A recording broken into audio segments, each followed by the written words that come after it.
All right, guys, let's go ahead and get started. Today, we're going to deviate a little bit from some of the first looks that I've been doing and answer a couple questions that I've gotten online.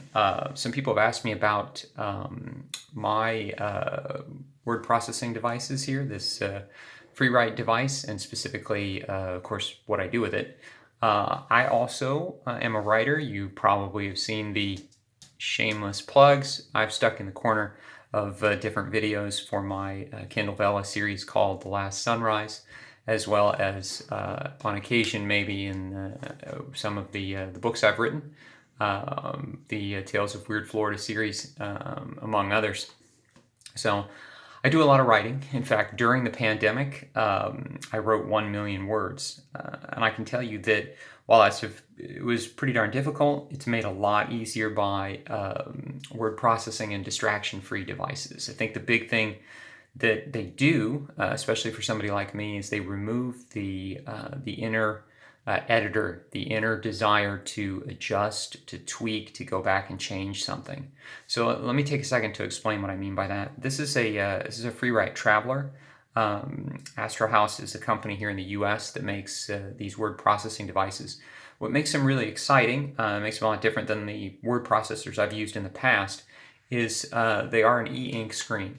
Okay, so we have this beautiful sort of easy to read, very clear screen. You can read in full daylight as well as full sun.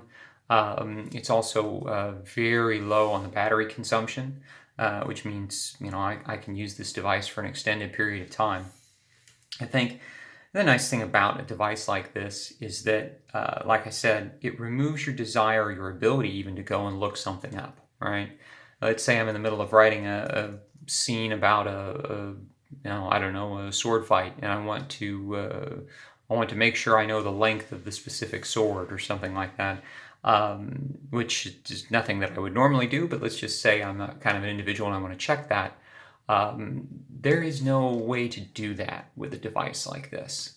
There's also no way to kind of go back and say, hey, I want to revise a line. I want to go tab back and change that line to X or Y or Z or go a different direction.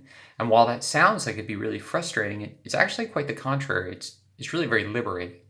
So also, one of the other things you'll want to do, especially if you're using devices like these or word processing devices, is you want to take a hard look at sort of formatting your content in sort of a simple text formatting such as Markdown.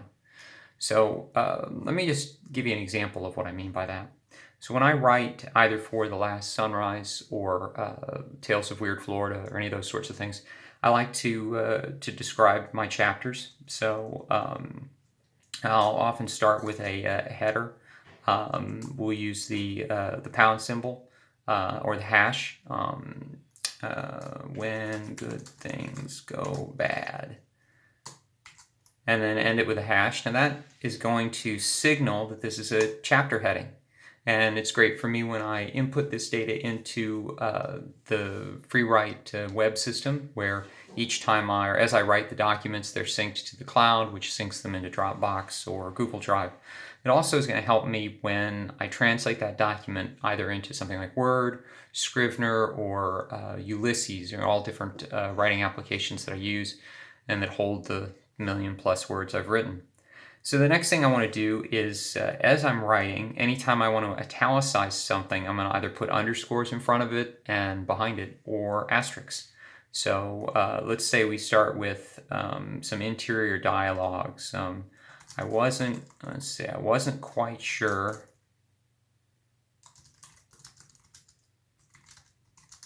how I got here, but I made it just the same. It's decent, a little bit of internal dialogue. By formatting it, by setting the front and back of the sentence with a asterisk, I've sort of signaled to the system that I'm going to want to italicize this line.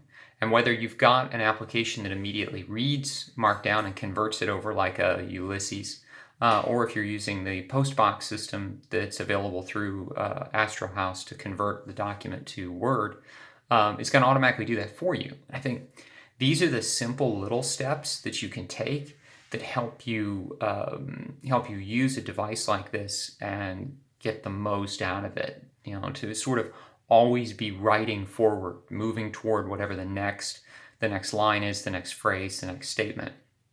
So I'll go over the last few bits and pieces of this device. It does have a pretty decent keyboard, especially for what I would consider a laptop. Anybody who's used the old ThinkPads, the IBM ThinkPad, it's a very similar feel, very similar travel on the keys. I can tell you that having written a million words, I am really, really hard on mechanical keyboards, and this one has held up really well. In addition, you've got 3 folder buttons on the left. Each one of these is sort of a different location where you'll be saving your drafts.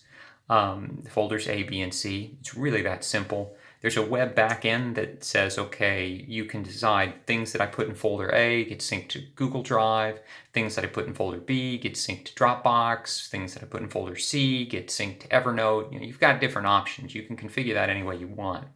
In addition, over here on the right-hand side, you have the Wi-Fi.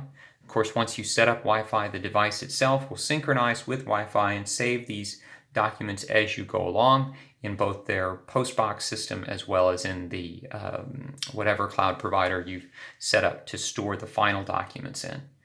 Creating a new document is really simple. It's just mashing the 2 red buttons at the same time. The screen will clear and we'll get a brand new document. The old document's still there. There are key combinations that will allow you to go back and forth through prior documents. Like I said, the entire device is very simple, very small and light.